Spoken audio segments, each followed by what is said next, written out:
Mr. Lance Gowans representing the petitioner. Mr. Gowans, can you let me know if there is any legitimation order or marriage in this case? The parties are married. They got married in 2021.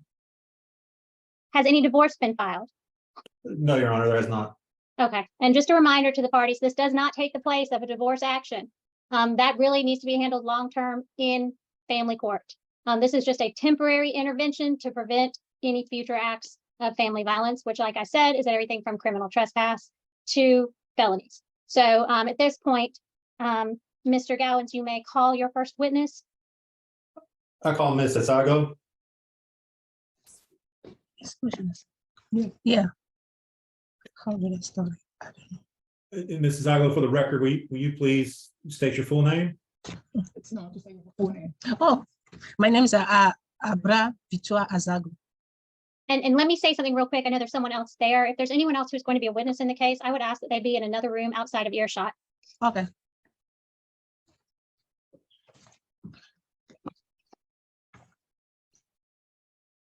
All right, you may continue, Mr. Gowans. And Mrs. Asago, you and Mr. White were married in July of 2021. Is that correct? Yes, Your Honor. And you have one son, Ethan? Yes, ma'am. And Ethan is also the son of Mr. White? Yes, ma'am. Now, where do you guys live? We live in Stone Mountain, Georgia. You live in a home, in an apartment? Yeah, at home. Okay. And how big is that home? How many bedrooms? Oh, the bedroom is a 7 bedroom. 7 bedrooms? Yes, ma'am. And those 7 bedrooms, who all lives in that house with you and Mr. White? He rented the room. We don't know that they come and rent the room. So you and Mr. White only rent one room, or does he own the home and rents the other rooms? Oh, we stay in the one room. But who owns the home? Who? Who owns the house that you live in? My husband. And with all the rooms, how many rooms do you and your husband, your son occupy? Just one. Now, briefly, can you describe your marriage to Mr. White? Yeah, in the beginning, we are fine. Everything is okay when I get pregnant. And in my pregnancy time is sometimes a little bit hard, but after the child comes, everything is fine. He's happy for the child, me too. And we come back to his house. That time I'm in an apartment. He come living with me. And when I get back, he come with me. We come move to his house. So for a few months later, the thing started, problem today, tomorrow we are fine. He get mad for everything. I don't understand it. And what happens when he gets mad? I'm all the way telling him we can't live there with the child. The child need a room, he need a space. The living room also is not free. So I just all the way telling me, let's get out here. We get apartment and I can pay the water, electricity, gas. So he paid the rent. He all the way refused. Just a little thing, he changed it to agreement. Okay, so in your home, you're only allowed to use the one bedroom that you sleep in? Yeah. And so you're not allowed to use like the living room and the family room and? No, we don't have another room to live. And what happens if you try to use the kitchen? The kitchen I using, but sometimes, you telling me to move the room mess, needed to use the living room. I gotta leave them on. My son will make a noise. My son is autistic child. Sometimes he make a little bit noise. And sometimes he cry without reason, just little. So he mad at all that. When I put in my back and stand up and cook, he always say, get out there, this time you're not supposed to be here, or the child can come there. Because when he come to the living room, he make a noise, he made a room, make people mad. Yeah, in your petition, you talked about an event that happened in August of 2023. What happened in August of 2023? August 2023, I come to work and I come back at night and he come and meet me in the road, say, he called the police, tell the police that I'm a violent for my son. So he take the child is with him. And I screaming, I said, I thought he lying. And I go to the house, I come back, the child is not there. And I said, I'm gonna call the police. He said to call the police. So I called the police. And when the police come, I let the police know what happened. And when the police gone, he come back. My husband come back at home without a child. And I Okay, started, so let's start there. So he left, he took your son somewhere, and then he came back without your son. Is that correct? yes, Your Honor. Did he ever tell you where your son was? That night, he didn't say nothing that night. He said he's well. He told me he have 3 houses, he's the child. And I said, no, he's 3 years old. He can't talk, he can't do nothing. After that night, did he ever tell you where your son was? After he said he sent it to the South Carolina with his mom. With his mom? And how long was your son in South Carolina before he told you where he was? How many days? Before he told me 2 days. Okay. And then how long did he stay in South Carolina? 9 days. 9 days. Yes. And Sir. the whole time, was your husband living in the home with you, or is he in South Carolina with your son? No, he stayed in the house with me. And when he stays in the house with you, does he allow you to do what you want? When he's in the home, are you allowed to do what you want, like come and go as you please? Yeah, I'm all the way talk to him to bring me back my child. And he said he not gonna come anymore. He don't want to bring anymore. If I want a child, I should I go to the court. I'm all the way. So after 9 days, he brought your son home. Was there a reason he brought your son home, or did he just bring him home one day? He just bring it. Okay. And is that when you filed this petition? Yes, ma'am. Okay. During this time, did he ever put his hands on you? Yes, before. And what did he do?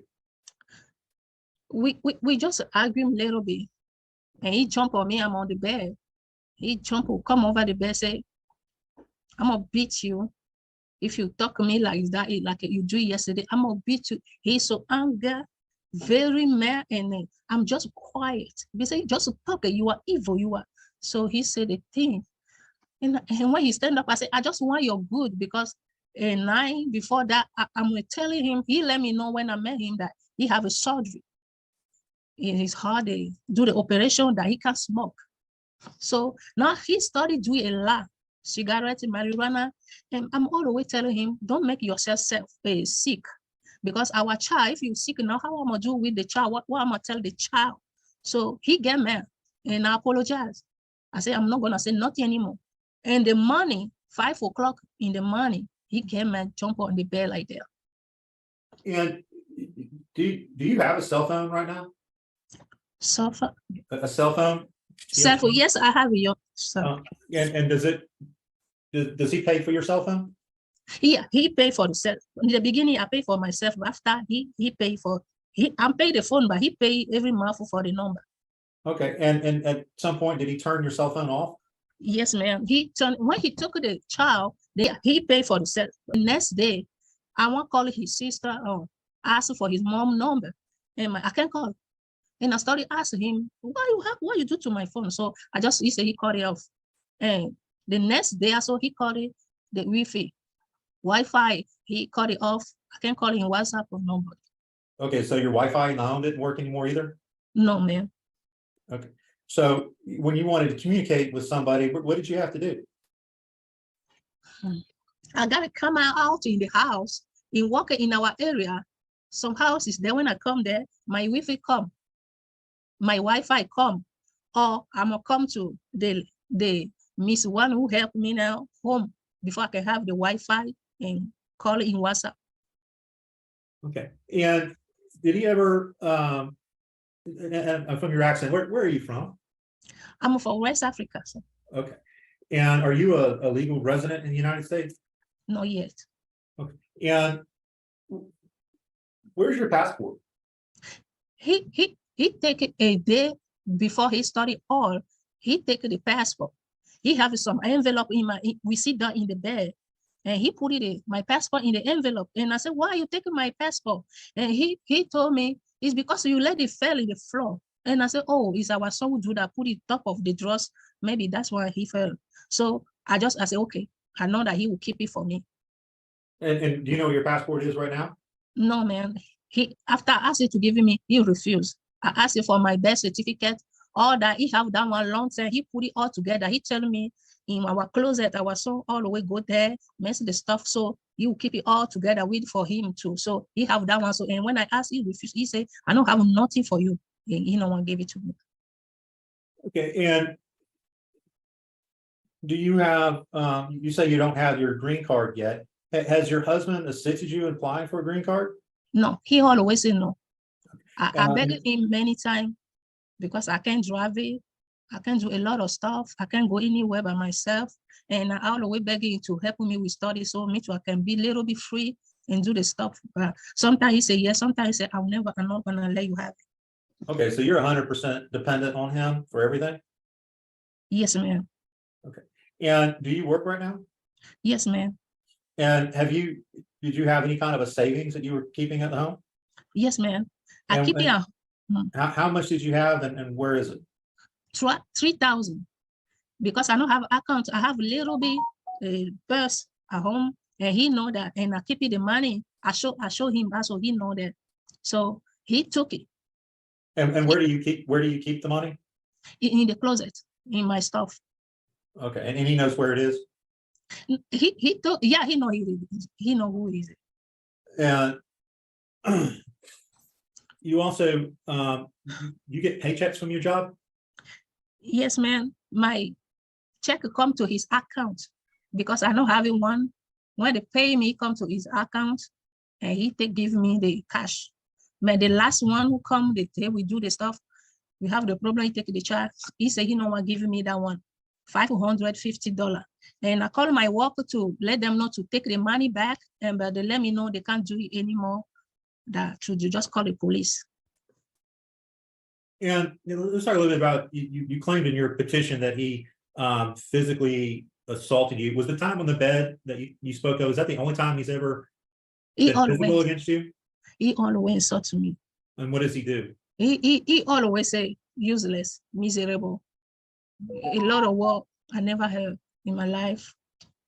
But without, apart from yelling and screaming, does he ever hit you or push you or anything like that?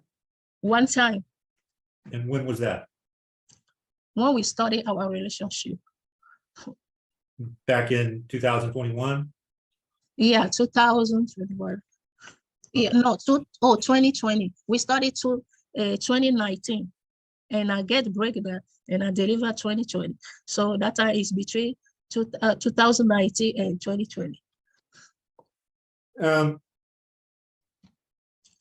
Do you have, well, what does it, if the court were not to grant this order, are you afraid of what will happen to you? If he were to return to the home, are you afraid of your husband? Afraid? I don't know yet. I don't know. I don't know. Are you afraid if he comes home? He can come home if he change. I'm so sorry, but I don't know. But I'm not afraid. Not like that, but he traumatized me that time, but I'm not afraid. Okay, so you don't think he'll be violent against you if he comes home? I hope he will change. Okay, you hope he'll change, but do you think he will change? He said when we have the problem that he will fix everything.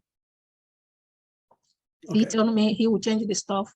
He won't have any more stuff like that. So that's only his word I have. Okay, and you said you work, where do you work? I'm working Faith Medicare. Okay, and how much do you make a month? Before 1,000, now 1,100 a month. Okay, and your husband, does he work? Yes, he work. His house management. In house management? Yes, ma'am. So does he own other homes than the one that you guys live in? He have another home, but we don't live it there. This one is his home. The one you rented the room, we live it there. Does he have other homes that he rents out? Yes, ma'am. And does he rent them out like the same way we just rents rooms to people? Yeah, I think so. Do you know how much he charges for a room? I don't know. He don't let me go to his business stuff. Okay. So you don't really know anything about his finances? I don't know what to say. You do not know anything about his money, how much he makes, where No. it comes from? No. Do you have access? I know he rented the house. his money come for the roommates stuff. I say, but I don't know how much. Okay. Your Honor, I don't know how to kind of do it via Zoom. Can I want to tender exhibit plaintiff's 1, which is a child support worksheet. Okay. Madam Clerk, could you please pull up? Thank you.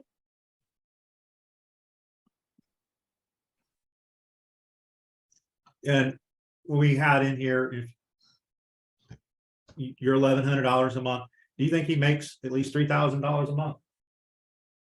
Maybe. I can't say it because he not tell me, but I'm sure. He makes at least that much. Yeah, I think so. And does your son have health insurance? Like, you go to do you know if he pays for any kind of health insurance, or do you just have Medicaid, or how do you? Yeah, he have all that. Okay. Is it private insurance or is it government insurance? Oh, I'm sorry, I don't even know which one he have. Okay. Your Honor, tender plaintiff's 1. All right. Mr. LaMichael or Mr. White, any objection to this? I don't make nowhere near what's on this page. Okay, well, so I'm going to admit it, noting your objection, and you will be able to testify to that if you wish to, and ask questions about that as well if they're witnesses. Okay? Okay. Thank you. All right. Go ahead, Mr. Gowns. And Mrs. Escuero, is there anything else you want the court to know about your circumstances? No, I just want to say, I just want to hear what he want to say, what he want. No, yet, I know.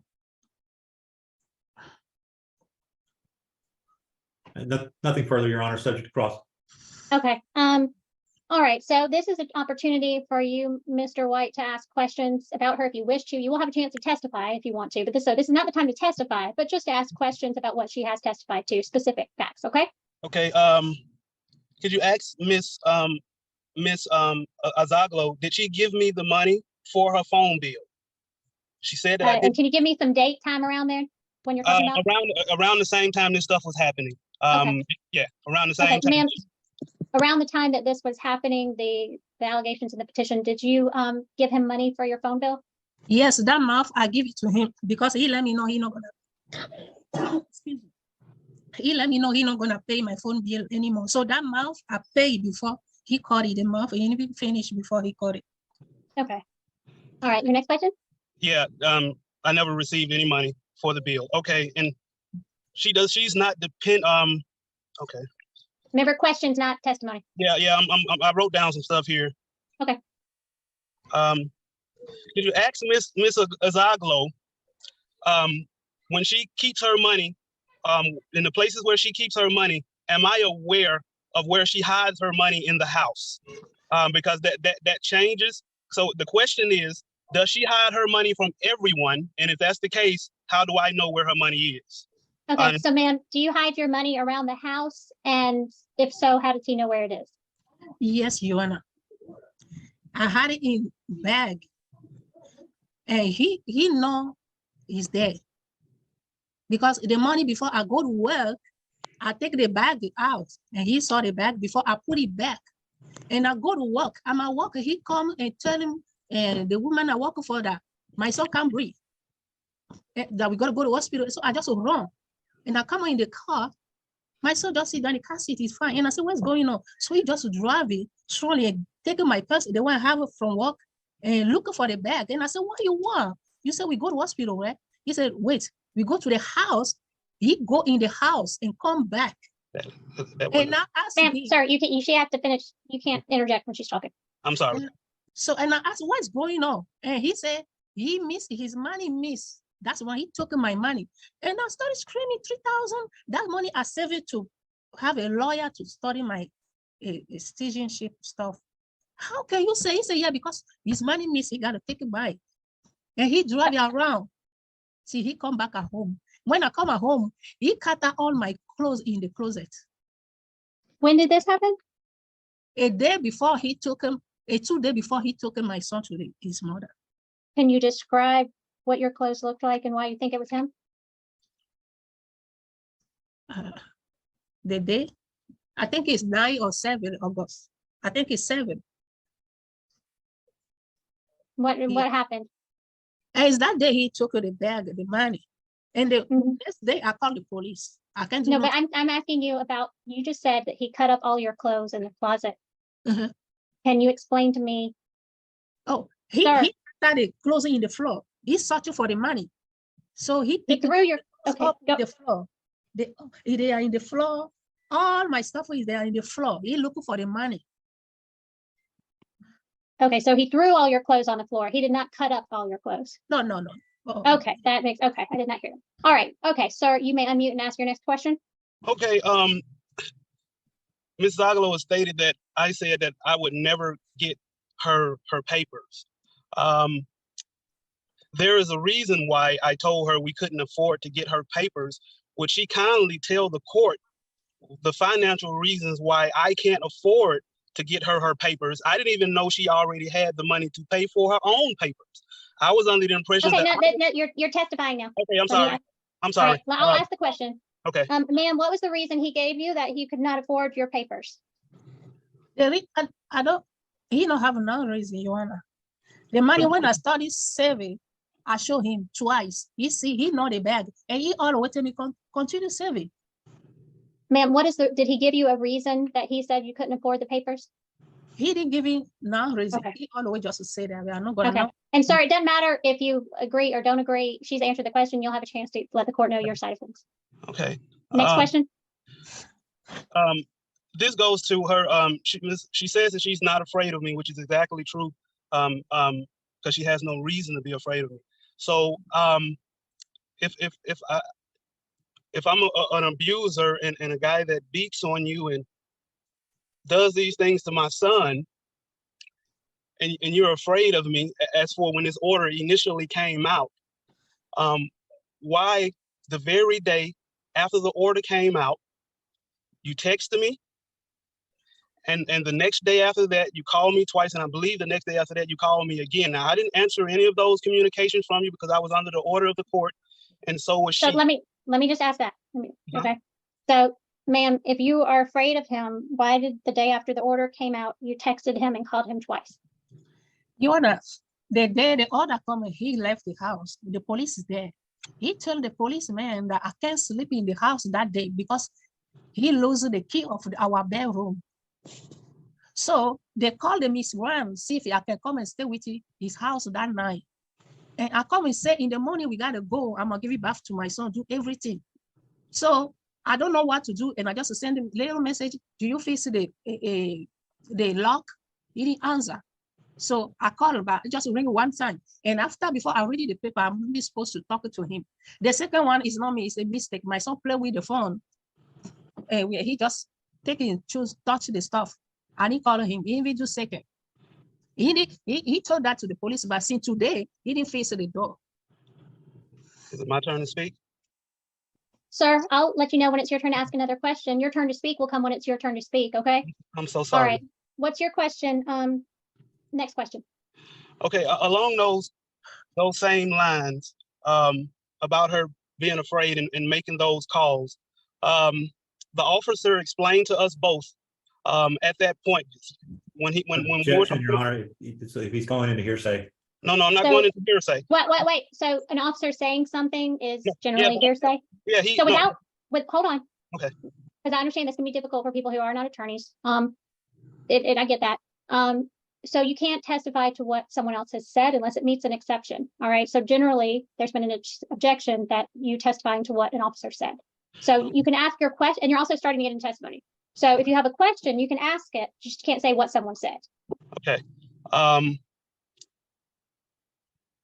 Were we told not to communicate, period, whether it was about the doorknob or my coming to move my truck after the order was signed by the judge? Objection, Your Honor, that's hearsay. All right. No, I'm going to that's a question sustain. for her. That's a No, question. I'm sorry. you're asking her about hearsay. What either of you was told. That's hearsay. Okay. Get it? Okay. You see, I know it's not, but I understand. But yeah, so you can ask her if her understanding was, since you are pro se, I'm going to give you some leeway. Ma'am, was your understanding that both of you were not supposed to contact each other? Yeah, I understand it after. Okay. And I will note though, sir, the only person under an order is you at this time. The order does not prohibit her from doing anything. But I Oh. understand and have heard evidence about her contacting you, and that may go to reasonable fear. So what's your next question?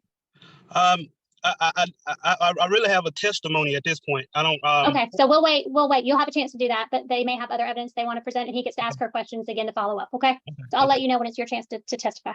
Okay. And again, they get to go first, which doesn't always seem fair, especially if they're represented, but it's because they had the burden of proof by a preponderance of the evidence in this case. Okay.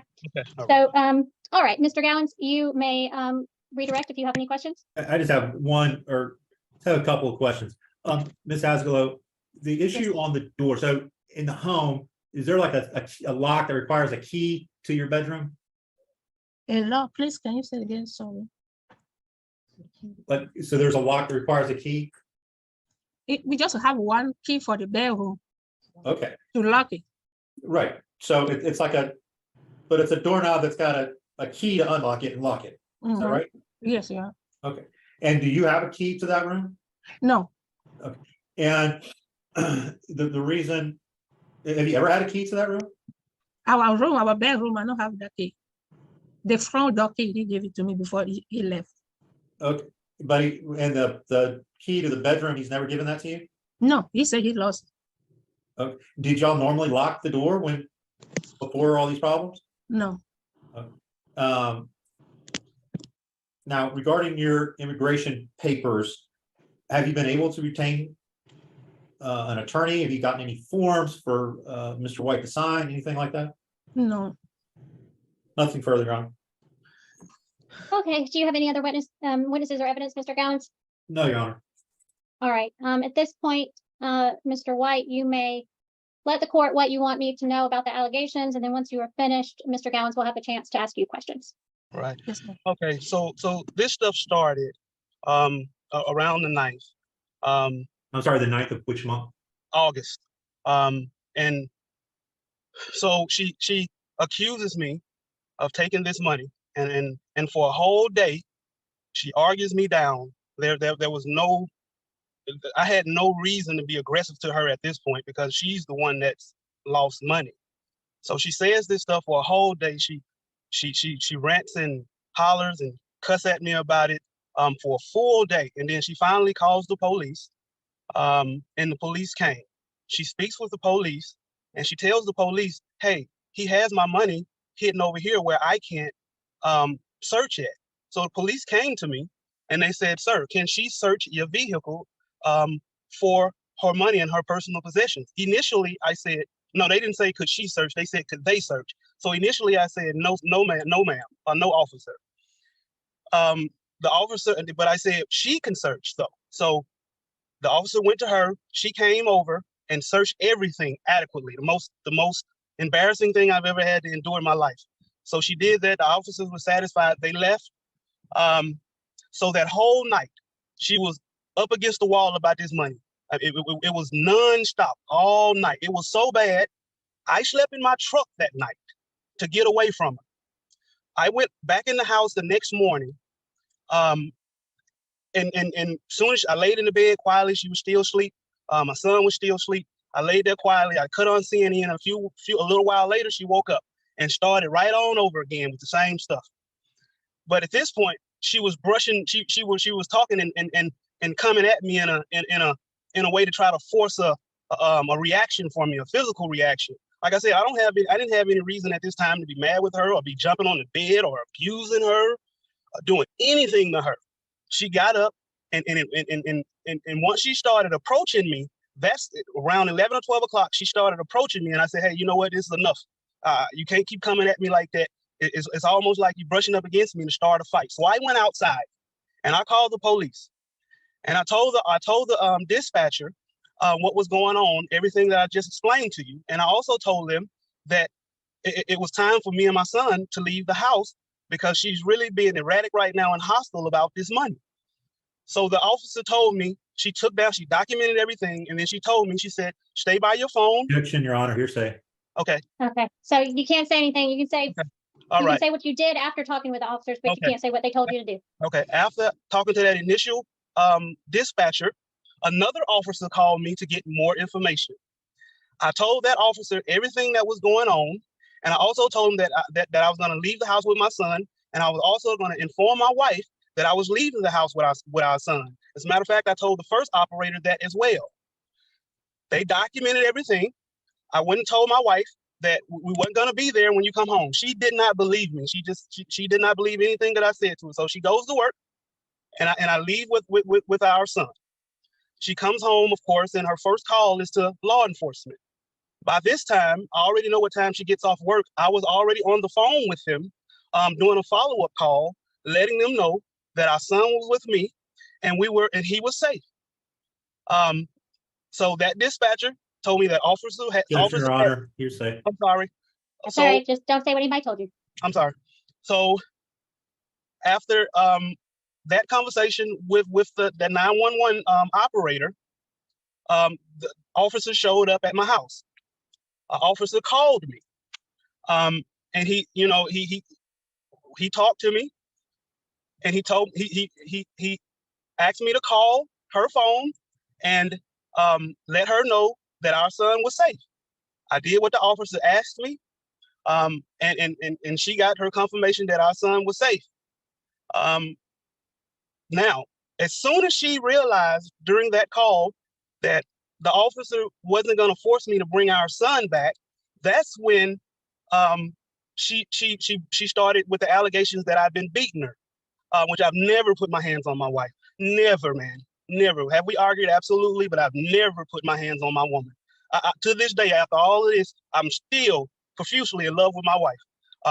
So after that officer left and she realized that wasn't going to happen, I wanted to go home and just have conversation with my wife. It wasn't nothing about nobody jumping on the bed. My son was removed from the situation, so I had no reason to be hostile with her. So I go in. The first day or so was real complicated. She didn't really want to talk with me a whole lot. It kind of spiraled into a little argument, but after a few days went by, she started calming down, and we started having conversations. And as soon as that happened, as soon as the temperature came down, I had my son brought back home, because all I wanted was to figure out exactly what had happened in the house, and because this is not the first time that my wife has misplaced large sums of money. She's misplaced her passports, everything. Matter of fact, we went to the market center, and you have to have ID because my son is autistic. You have to have ID to go in there. So the morning of, I said, baby, Okay, don't. hold on. So I need you to stop. I know these are very difficult situations, but reacting, shaking your head doesn't make me believe anyone more or less. I just need you to please try to remain civil during these proceedings, okay? All right, Okay. sir, you may continue. Okay, so I said to her, baby, do you have your, make sure you got your passport, because you know when we go into the market center, they're not going to let you in there unless you have your ID. So she goes and she looks for it. She said, where is it? I can't find it. It was in this purse. I said, well, Victoria, baby, you knew we were going. We should have already had this taken care of. So we tear up the room. We actually find the passport under the dresser. Classic for my son. And that's the reason why she doesn't have, and even I don't have a key to the room, because when we take out trash, my son gets my keys. And if we don't notice him get the keys, because this is not the first set of keys that I've had to replace, he'll take them and he'll drop them in the bag on the outside of the door. And one of us will pick up the bag and just go and throw it away. That's why the keys are gone now. That's why she don't have a key to the room, and I don't have a key to the room myself. Now, she has had a key long before to the front door, but she lost that front door key long ago, and I just never really went and got a copy of my key to give to her, because I'm always home when she comes home, and so she's never locked out. So it's not like that I'm barring her from anything. It's like I'm trying to control her. My wife has full reign to go wherever she would like to go. I've never stopped my wife from doing anything that she wanted to do. Only problem me and my wife seem to have right now is me not being able to afford to go and get a place of our own. And that has been the root of our problem for a very, very long time now. As a matter of fact, it's the root of all of this as well, because I can't afford to go out and get a place that just has me, my son, and my wife in it. It's just simply impossible with the prices these days. Let me ask you this, and this is just how many people are renting in the home you all were in when this order was issued? There's only 5 people in that house. I don't know where she came with 7, but it's only 5 people? Yeah. Well, she said 7 rooms. So is it 5 including you two? No, that's not including us. So it's 5 people are renting rooms in addition to the room that y'all are in. Yes, but those Got it. rooms are not always rented, because here I just had a Peloton, and this is something that my wife didn't mention, because we had a second room not even a month or 2 ago, but I sent the Peloton back because I couldn't. I'm trying to cut any fat in my budget to help me afford to get our own place. So I sent the Peloton back. So my son and I were always in that secondary room all the time up until here recently. So it's really not accurate for her to say that that we've only had access to that one room, and that's not true. And as far as the kitchen goes, I'm a Southern boy. I feel like if you have guests in your house and they're using the kitchen, we should wait for them to finish what they're doing, and then we use the kitchen. Even if we go in there at the same time, I've told my wife this: if you go in the same room, in the kitchen at the same time with one of the roommates, just bag out for a little bit, let them finish what they're doing, and then we'll go cook. And if they're cooking a big meal, then we can go out to eat. And she didn't accept that. She doesn't like the fact that I wouldn't say I cater to those folks, but I do make it known that if they're in something, if there's a competing thing with the kitchen, that they win. So what would you do if she didn't let them go first? No, nothing. It's my wife. That woman go to hollering and cussing. It ain't nothing I can do about it. But she's always been like, okay. The last time this happened, she got mad. She slammed the pot down on the stove and broke my stove. This has probably been a couple of years. I came in the house, and one of the other gentlemen was standing over by the sink, and she was standing in front of the stove. And as I walked up the stairs, I said, baby, look like he about to cook. Go ahead and come out and let him cook. And she got instantly mad. She went from 0 to 100. And you can ask her now, she picked the pot up that she was holding and slammed it down on my stove, a stove that I hadn't been able to afford to replace to this day, because it's one of those electric stoves. So when she slammed it down, she broke the whole eye. She broke the whole doggone thing. And I was so surprised, because she's never reacted like that.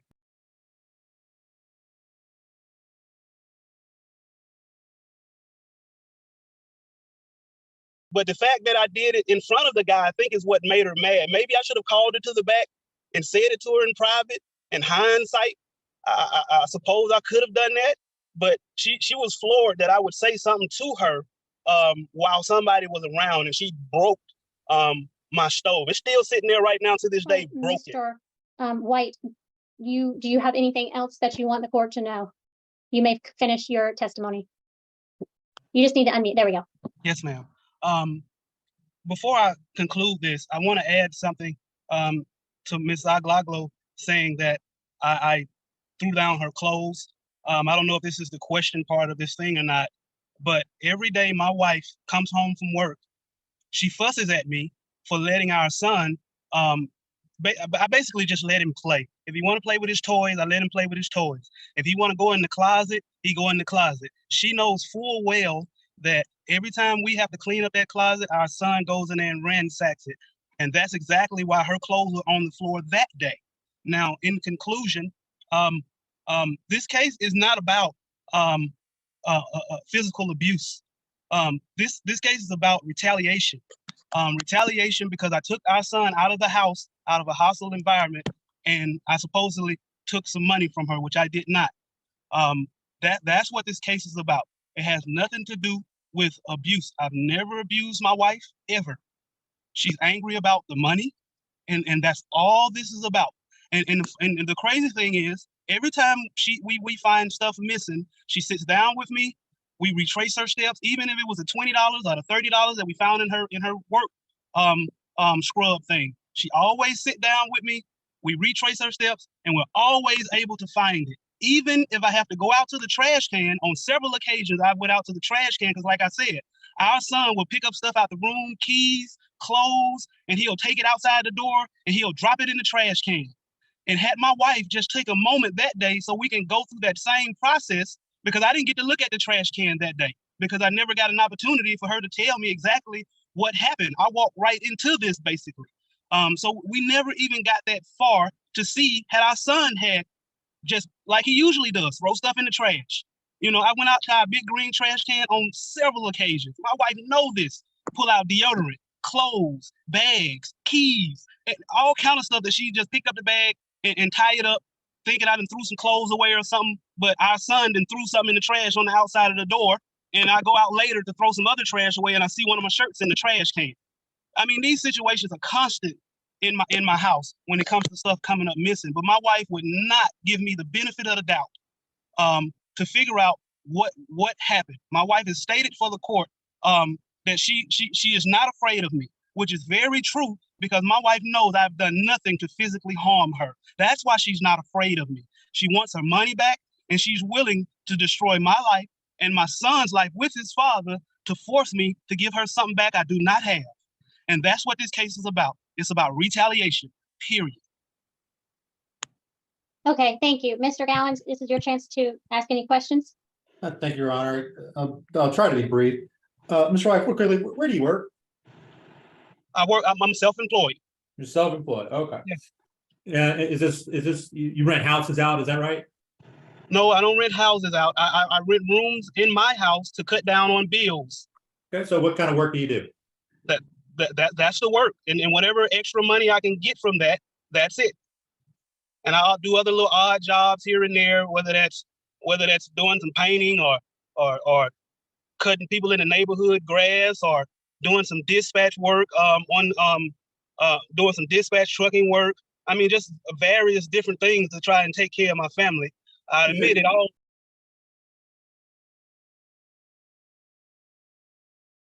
It doesn't really add up to a whole lot. That's why we hadn't been able to move, which is really my wife's problem. But there's not a whole lot of income in here to satisfy my wife and what she actually wants. Okay. So you don't have a regular job? No, I don't. Are you physically able to work? Yes. Well, here recently I was doing unemployment, not disability, because I had a heart attack back in 2018 before I met my wife. So I've been, ever since then, I've been, from the initial court all the way up to all of the big appeals courts trying to get the disability stuff worked out. So you don't, do you or do you not have disability? I do not have disability at this point, Okay. no. So you rent out rooms in your home, is that right? Yes. And do you own the home? No. You rent the home? Yes. And how much do you pay for rent? I pay $1,500 a month. And does that include utilities? No. How much do your utilities run on average? That varies. I wouldn't be able to answer that right now. Would you say it's more or less than $500? Like I said, I can't answer that right now because I don't have the numbers in front of me right now. Well, do you remember what you paid the last time for electricity? No, it automatically comes out of my account. I rarely look at the bills. Okay. So how much you have? How many tenants? Well, right now it's only 4. The 5th person probably, well, be honest with you, sir, all of that really don't have anything to do with the abuse. All right, sir. Yes. Yes. I decide what's relevant or not. Okay, I'm sorry. In their petition, they're asking for support. Doesn't mean I will give it or not give it if I issue an order. Okay. But they get to ask some of these questions, although I will ask, we're not going to go too far down this path because this is not a divorce. So I will let you re-ask your question, Mr. Gowans. How many? You have 5 tenants, is that right? Yes. Okay. And how much? 5 roommates. Well, they don't live there for free, do they? Do they live there for free? I didn't hear you. Do they live in your home for free? Oh, absolutely not. And is it your name on the lease or all 6 of you on the lease? My name is on the lease. Okay, so you sublet the rooms to them, is that right? I have roommates. I don't understand what you mean. How much? Sir, do they pay you rent? Sir, do they Yes, pay you money? They do pay me rent, but sublet implies that I write leases and I don't. I just meet people that know people that I know, and they need a place to stay.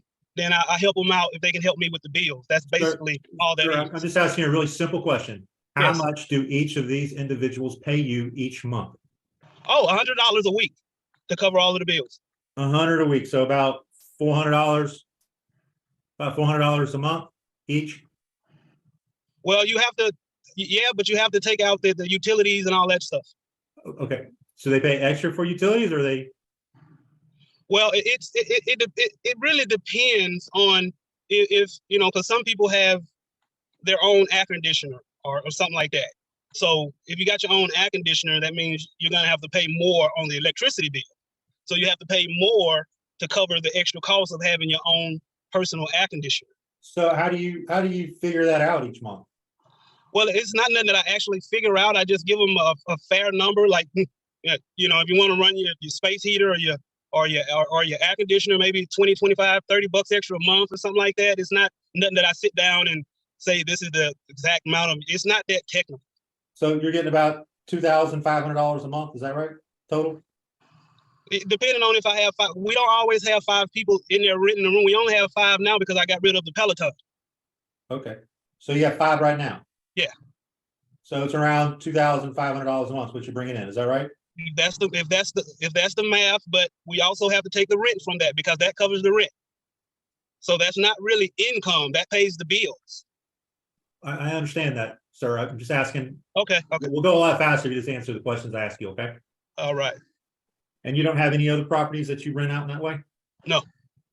And your wife, she doesn't drive, does she? No, sir. She doesn't have a driver's license?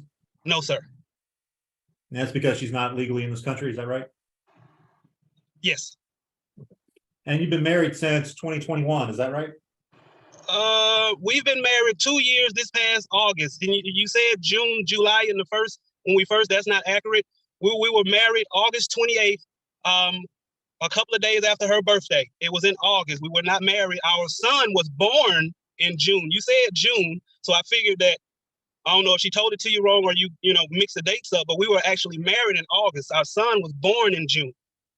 So you've been married for approximately 2 years, is that correct? 2 years and a few months, yes. Okay. So during that 2-year period, you have not spoken to an immigration attorney, is that right? No, because we don't have the money, or at least I don't have the money. And she was expecting me to be, at least I thought I was the one on the hook for it, but I told her I just couldn't afford it right now. We're going to have to raise our income first and then get into it. That's why she doesn't have her papers. It ain't got anything to do anything else. Okay. I just can't afford to spend $4,000 or $5,000 on a lawyer right now. Probably even more than that. Have you ever spoken with an immigration attorney? Well, we did speak to a few advocates that from the church that we attend.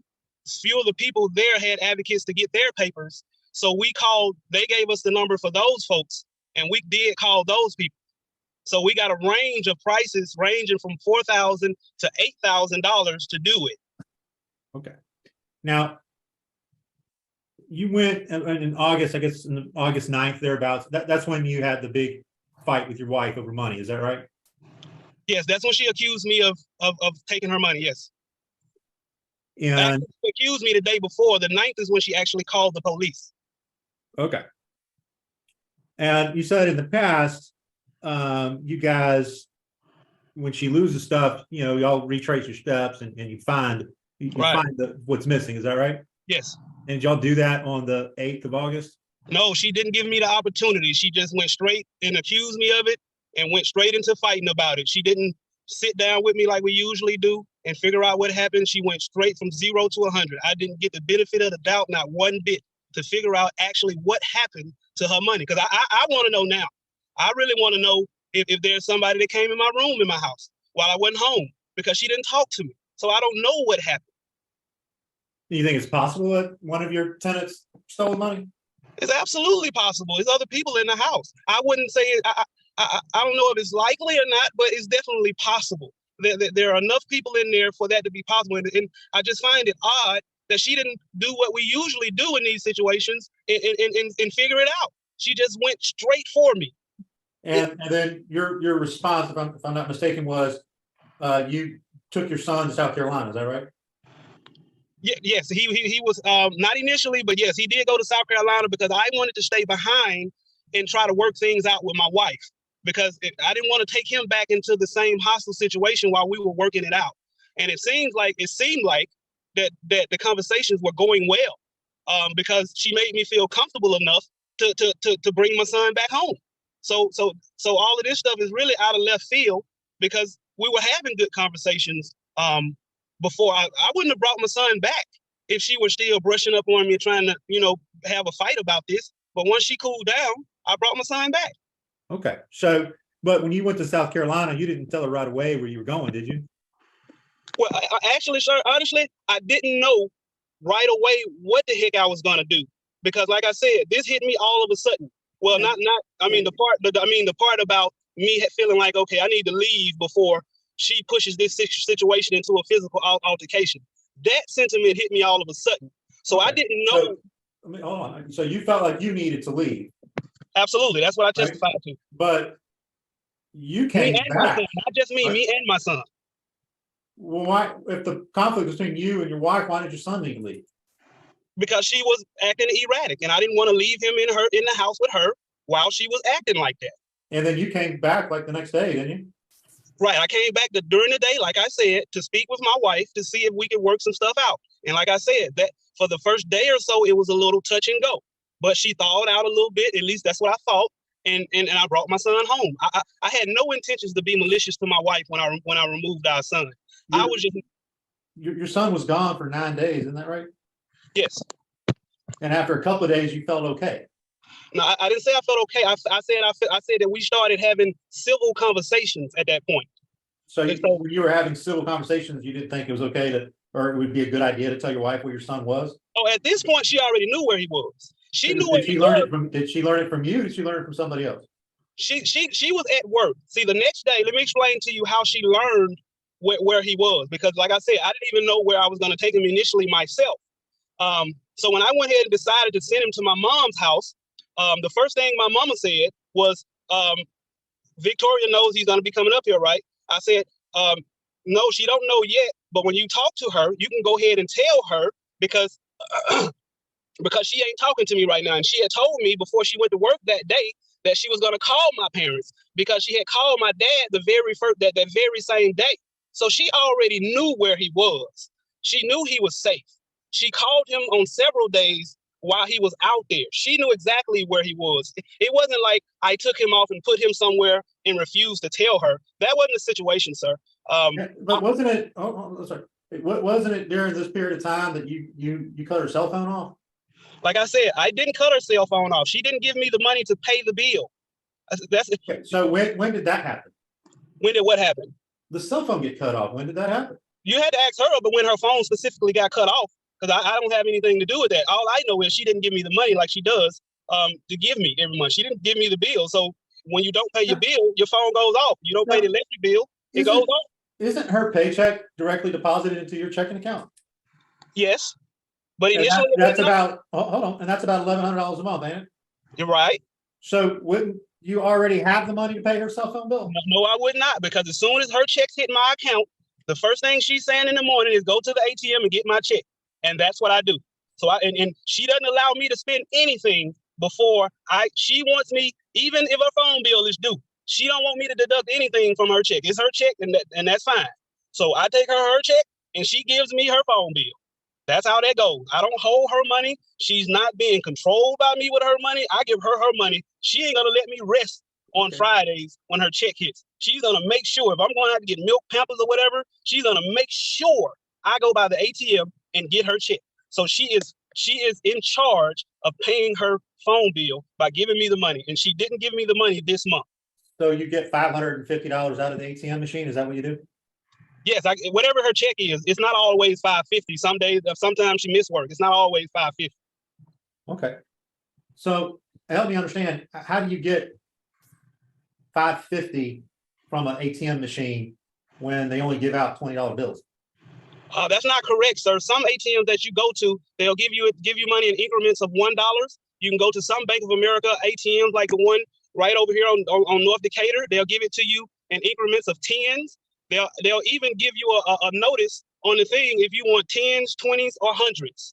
And even if she does have an offset number where I can't pull exactly $550 off, she'd have me stop by the store to get her some eye drops or some something to cook with, and I'll spend that last little money for that when she knows she has overages in my account. Trust me, she spends that money whether that's $5, $10 or something like that. When I go to an ATM, that's only going to let me get money in increments of 20.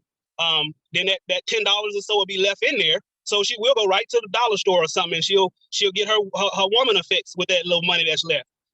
She never lets me keep her check in that count past Friday, period. Okay. So basically you guys are just living on about $1,000 a month. Is that right? If that, I know it sounds poor, but we do the best we can, or I do the best I can. I'm kind of feel a little shame right now, but it is what it is.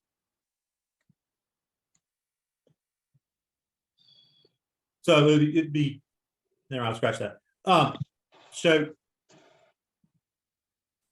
while she was upset at you about the missing money, wouldn't you agree that, part of her being upset was probably because your son wasn't there? I did think about that. I did think about that in hindsight. That compounding the problem. I'm pretty sure it did rub her the wrong way, which is the very basis of my case being retaliation. I'm pretty sure, and like I said, she took the child because the child, she's mad because of the money, and because I took the child. So of course, she's gonna be upset when she sees her money is missing and now her child is gone. So I can definitely understand her anger, but you still have to give me the benefit of the doubt because I'm your husband, and if somebody then came in our room, we need to sit down and figure that out before you get angry and because before this, my son was even gone. Well, she could have really de-escalated this by just talking to me and let me know exactly what was going on, who was in the house when you came home and noticed the money was gone. All of these things she's well aware of that this is how we operate. So I don't. So it's her fault? Oh no. Well, sir, this is my family. Whatever goes wrong in it is my fault. I'm gonna be real clear about that. And you said that like you want to know who was in the house, but don't you have 5 guys living in the house? Yes, sir, I do. But so you know who they are, right? Yes, I know who they are. But what was your question? That was my question. You said that you wanted to know from her who was in the house. Well, you know who was in the house. It was your 5 tenants, wasn't it? See, people work. So people are on different schedules. Everybody is not in the house at one time. So that's why it's important that she tells me what's going on around her, what she's doing in the room, who's in the house, so I can help her figure out what happened, because everybody's not in the house during the day. Some people work at night, some people work during the day. So some people take days off. I mean, that could vary from day to day who's in the house. But you don't work, right? But that doesn't mean I'm in the house, though. Just like I said, so you're not home? Some days I'm not home. I'm out doing odd jobs, making a buck. And some days, but I get home before she goes to work. Once she's getting ready to go to work, I get there because I got to get there with my son. So when she goes to work, I got him. So one of the people who was in the house was you, wasn't it? On that specific day? No, yes. Because like I said, I don't even know exactly when she lost the money. That day I was back and forth.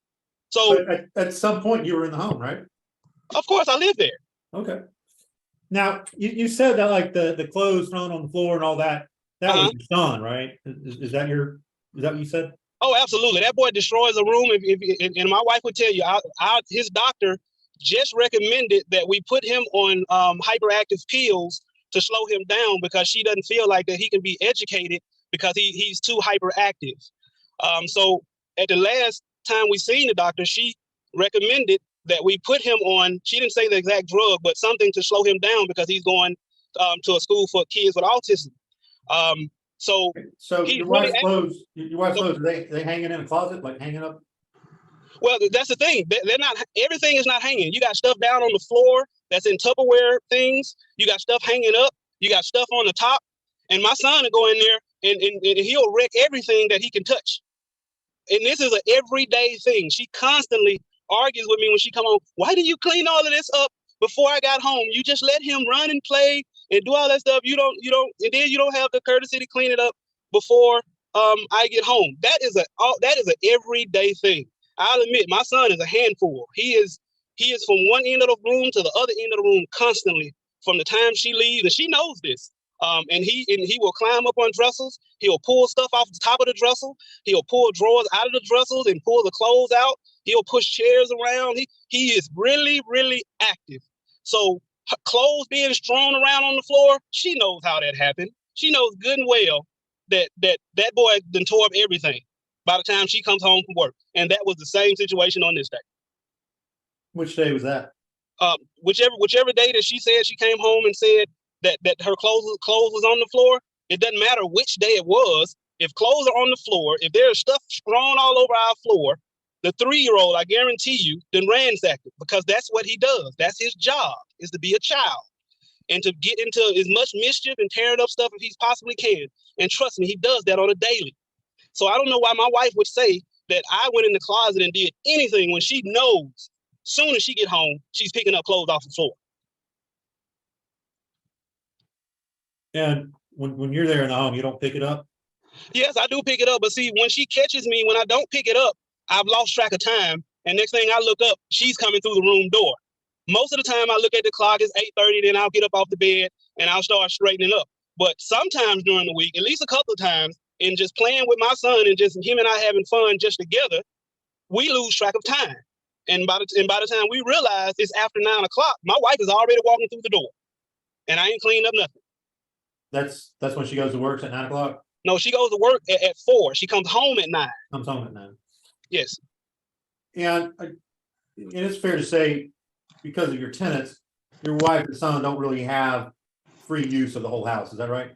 Yes, and that's my fault. And that's a problem that I'm gonna fix, because I know all of the hostility I'm getting from my wife before this situation, and even during it. It's because that we can't afford to live without roommates.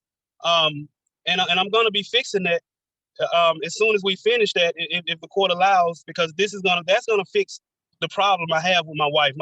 So no, we have enough room to live the way that we're supposed to be living, but do we have enough room to my wife's liking? No. And in this situation, with her being my wife, that's really the only thing that matters, because it's really gasoline on any other problem that we have. It can be this or anything else. The very fact that she's still in the house, and COVID really slowed us down a whole lot. Because when we initially came to my house, we didn't plan on being there, but a couple of months. But soon as we moved into that house, that's when COVID hit, and we couldn't go anywhere. And by the time we come up out of COVID, every property out here is $2,000. I can't afford that. And I keep explaining that to my wife. And I tell her, well, if you want to help me with some bills, if we go over there, you take some of your check and you help me with the bills, then we can probably make it happen. But she elected, and I did give her the choice to not pay any bills besides her phone bill. So I gave her that choice, and she said, no, I don't want to pay any bills when we get over there. I said, well, okay, baby. Well, if you don't want to help me out with the bills, you're going to have to be a little bit more patient with me if we're going to do it off the money I'm making. Because these prices then went way too far. If the prices didn't go up, we've already moved 2 years ago. Okay, but you're not really making money, are you? Not enough to do what she wants me to do. Well, you testified you don't have a job, right? I testified that I'm self-employed. Okay, and when I asked you what you were self-employed as, you said you did odd jobs here and there. Right, and that's self-employed. That's the definition of it, right? Yeah. So, but you don't own a company and have clients and things like that. No, right, exactly. And you don't go to work every day. You just go whenever something pops up. Which is still pretty much every day almost. I mean, if you're out here, how much would you earn in a day? I can't say. I mean, hey man, I could go out and cut some grass for $50, but that's only during the summer. That's gonna vary. You cut a yard for $50? It just depends on the size of the yard. Okay. Yeah, it depends on the size of the yard. And in the summer, how many yards do you cut a week? In the summertime, I probably do a yard or two a week or so. And I'm just really helping somebody else that has the jobs, and I just help him. So it's not I'm gonna ask that we move on from finances. I'm not sure. I'll move on, Your Honor. Okay. Thank you. I'm really concerned about whether acts of family violence have been committed and whether there's a reasonable likelihood of future acts. So you said that when your wife was cooking, if one of the tenants wants to use the kitchen, that she's supposed to yield to them. Is that right? Not yield to them. If they're in the kitchen and she wants to go and cook, I've asked her to let them finish. Well, I believe you testified there was an incident where she was actually cooking and there was one of the tenants wanted to use the kitchen, and you told her to stop cooking, and she got so mad that she slammed a pot onto a stove. Isn't that right? She did slam the pot into the hole, into the stove. But the other guy was already in the kitchen. When I walked through the door, I don't know what it was before I came in, but when I came in the door and walked up the stairs, that guy was already in the kitchen over by the sink cutting up vegetables. She was just walking into the kitchen with a pot in her hand, looking like she was getting ready to start cooking. And by that time, I got to the top of the stairs and I said, baby, let him finish cooking and then you cook later. That's when she slammed the pot down and went to cussing me out. Okay. And you got mad about that, right? I wouldn't say I got mad. Of course I got mad, but I couldn't argue back with her like that in the middle of all these folks. I got people in there in the kitchen. You know, it's a man in the kitchen. If I go to hollering and cussing at a woman like that, they gonna call the police on me. So I didn't do anything that day to her. We went back to the room in which she, continued expressing her dissatisfaction with me asking her to leave the kitchen with that guy. And I think she was more angry about the fact that I did it while he was there, as opposed to pulling her into the room and letting her know. And now, mind you, this is a conversation that I had with my wife well beforehand, that if people in the kitchen, let's just let them do what they're going to do. And then we just let them finish, clean up their mess. And then you go in there because she likes to cook. I'm a microwave and oven guy. She's a stew and she cooks. I mean, she cuts up all kind of vegetables. Her cooking takes hours. So instead of her sitting there for hours and making somebody else wait for hours, I just simply asked her to just give them a minute, because usually those folks just got off from work and what they're about to cook probably ain't going to take no more than 30 minutes. My wife cooked. She started cooking at 8 o'clock. She ain't done at 10:30, 11 o'clock. And that's why that's the way it is. But she already knew that before the night in question. Okay. So she knows the rules and she just doesn't follow them. Is that right? She just doesn't care. If I'm not doing what she wants me to do right when she wants me to do it, like moving, cleaning a clog out of the bathroom, then in her mind is World War II. Okay. And she's not going to stop pestering at me until she gets what she wants. And isn't it true when Ethan was gone for 9 days, didn't you tell your wife that she would never see her son again? Absolutely not. And Absolutely not. that I never said that. And then her passport, didn't you put it into an envelope? No, I don't recall putting her passport. Last time I seen her passport was under the dresser when we found it to go to the market center. And I'm 100% sure if she goes in that room and actually looks under the bed, looks in places that our 3-year-old goes, she's gonna find her passport. I guarantee you. If she goes, it's there. I guarantee you, she hadn't looked the way that I look when she comes to me and we go and look for stuff together. I turn stuff upside down looking for what we need, and we find it. This specific time, she didn't want to look for anything. And during those 9 days, you didn't look during those 9 days anywhere? I didn't know where to look. Like I said, she didn't give me any kind of idea of where she was keeping her money. Well, you just said it was probably under the bed, didn't you? No, the passport is probably under the bed. Did you look under the bed? For a passport, sir, this is the first time I heard that she was missing her passport is when the officers came to tell me that I had to leave, and she asked the officer to tell me to give her a passport. I told the officer then I don't have her passport. What I'm saying is we're constantly looking for her documents. Constantly. It is somewhere in the house. We're not terribly organized. Well, we're not organized at all, honestly. It is there. I don't know about her money, but her passport, any other paperwork she's talking about, it's in that house. She just has to sit down and go figure out where she's doing with stuff, because every time she loses something, she always figures it out and never apologized to me. This ain't the first time she accused me. The last time she accused me, we found it, still hadn't apologized to this day. Nothing further, Your Honor.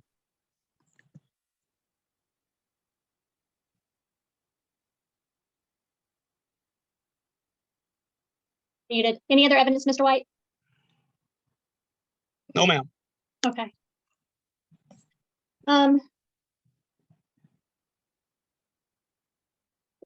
Ma'am, in your petition that you filed with the court, so is your testimony that he's put hands on you twice? Yes, Your Honor. Okay, so that's the reason I'm asking this, Mr. Gowans, is because that is somewhat inconsistent with the petition as filed. I understand, Your Honor.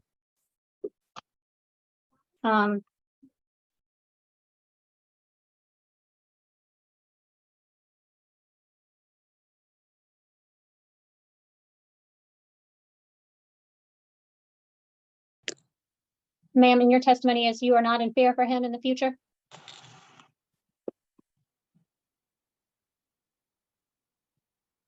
Joanna, I'm a little bit fear, but I don't know. I don't just know. Okay, I don't know. I don't know. I don't know. But if Joanna can give me permission, I'm just to say one thing. yes, go ahead. Please, I want to tell Joanna, the court here, I swear it before talk. My husband never called a glass to nobody. He have 3 houses. He have another business in the phone. Okay, so here's what I want to let the parties know. I've heard more about money than I have about family violence. Because it's not about violence. Sir, this is not an opportunity for you to chime in, because the other thing that's the other thing that I have a serious concern about that's been stated is when you walk out of a house on an argument to take a 3-year-old to not be involved, you can walk out and take the child to get ice cream. Taking the child out of state for 9 days until the other party acts the way you want is coercive controlling behavior. All right. I'm just telling you what I've heard today. All right. How I rule does not mean that I believe one side over the other, but whether by preponderance of the evidence, there has been acts of family violence committed. I have some concerns that what was testified to was more about the child being taken, which in and of itself is not an act of family violence alleged in the statute, unless Mr. Gowans, you can tell me how it is. Me? I think it would not by itself be just because he would be the legal father, but at the same time, removing the child and then his testimony is that he took the child because he wanted to calm down an argument. And it was only when the wife calmed down that he decided to bring the child back. And he even acknowledges that, hey, maybe part of the reason she was mad is because she didn't know where her son was. And as you said, the coercive behavior of, okay, now she's calmed down where we can talk. Now I'll bring our son back. So now he's kept her in line, not using physical force, but using coercive force to make sure that she toes the line. And it goes down to when we talk about, the kitchen. By itself, is that an act of violence? Under most circumstances, probably not. But when you say you can't go into the kitchen because the tenants are in there, and you can't go into the other parts of the home because that's part for the tenants. And then you talk about, and this is a part, and it's probably not the full scope of this hearing, but we're talking about a 3-year-old child that's stuck in 1 or 2 rooms of the house when he should be able to play. And that's probably part of the reason he's got ADD and all these other things. He's pooped. Well, I'm not That's getting on another all issue that. for another day. But and then you also have the issue of we got 5 men living in this home. I would suspect that Ms. Ezagalo is afraid just of that, but that again would not be an act of family violence by itself. But the bigger issue is removing the child from state for 9 days and not coming back, taking her passport, taking her money.